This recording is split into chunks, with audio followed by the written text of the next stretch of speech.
Julien n'avait plus rien. Ni toit, ni famille, ni espoir. À 43 ans, il avait passé près d'un tiers de sa vie dans la rue, abandonné de tout, y compris de lui-même. Il se souvenait encore du jour où tout avait basculé, le licenciement brutal, les factures impayées, l'expulsion. En quelques mois, il était passé d'un appartement modeste mais chaleureux à un banc glacial sous un abribus. Les premiers jours dans la rue avaient été les plus durs. Julien ne savait pas où aller, à qui parler, comment survivre. Il avait honte de quémander, honte de ses vêtements sales, honte du regard des autres. Il avait essayé de se faire oublier, de devenir invisible. Et il y était parvenu. Avec le temps, Julien avait appris à naviguer dans cet univers impitoyable. Il connaissait les endroits où dormir sans trop de risques, les associations où trouver un repas chaud, les gestes à adopter pour éviter d'attirer l'attention. Mais cette survie avait un prix. Chaque jour, il sentait une part de lui-même disparaître. Le froid mordant des hivers, les nuits hantées par la peur des agressions, les humiliations silencieuses lorsqu'on détournait les yeux à son approche,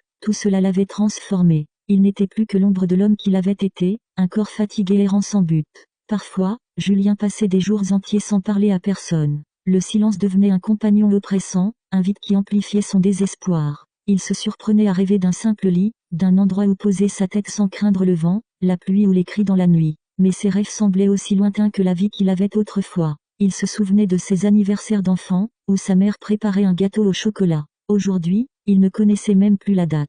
Le temps avait perdu toute signification. Les années s'effaçaient, avalées par la routine cruelle de la rue. Un soir d'hiver, alors qu'il cherchait un abri sous un pont, Julien croisa le regard d'une bénévole distribuant des couvertures. Sophie. Elle s'agenouilla devant lui, le regard plein de compassion, et lui tendit une tasse de soupe chaude. « Comment tu t'appelles » demanda-t-elle doucement. Julien hésita. Depuis combien de temps n'avait-il pas entendu quelqu'un prononcer son prénom? Il murmura, « Julien ». Sophie ne le pressa pas. Elle revint plusieurs jours de suite, toujours avec un mot gentil, un sourire sincère. Peu à peu, Julien baissa ses défenses. Elle lui proposa de l'accompagner dans un centre d'accueil. Julien refusa d'abord, trop habitué à l'échec et aux promesses brisées. Mais Sophie insista avec douceur. Une nuit particulièrement glaciale, à bout de force, il accepta. Au centre, Julien retrouva une chaleur qu'il n'avait pas ressentie depuis des années. Un lit, une douche, un repas chaud. Mais plus encore, il trouva des gens qui l'écoutaient sans jugement, qui le traitaient avec respect. Les premières semaines furent éprouvantes.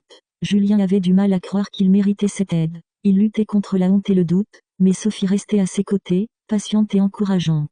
Avec son soutien, il entama des démarches pour retrouver ses droits, obtenir des papiers, et envisager une réinsertion. Un jour, après des mois d'efforts, Sophie lui annonça une nouvelle incroyable, une organisation avait accepté de lui attribuer un logement social. Julien n'y crut pas. Lorsqu'il visita l'appartement, il éclata en sanglots. Une simple pièce avec un lit, une table et une fenêtre. Mais pour lui, c'était un palais. La première nuit dans son appartement, Julien resta éveillé longtemps, incapable de croire qu'il était enfin chez lui. Il passa des heures à caresser les murs, à savourer le silence. Le lendemain, il acheta une petite plante verte qu'il posa près de la fenêtre. Un symbole de renouveau, de vie. Aujourd'hui, Julien reconstruit son existence pas à pas. Il n'a pas tout oublié, les cicatrices de la rue sont toujours là, et les nuits froides hantent encore ses rêves. Mais il se bat, déterminé à ne jamais redevenir invisible. Chaque matin, en regardant par la fenêtre de son appartement, Julien se murmure, « Je suis encore là, et ça, c'est déjà une victoire ».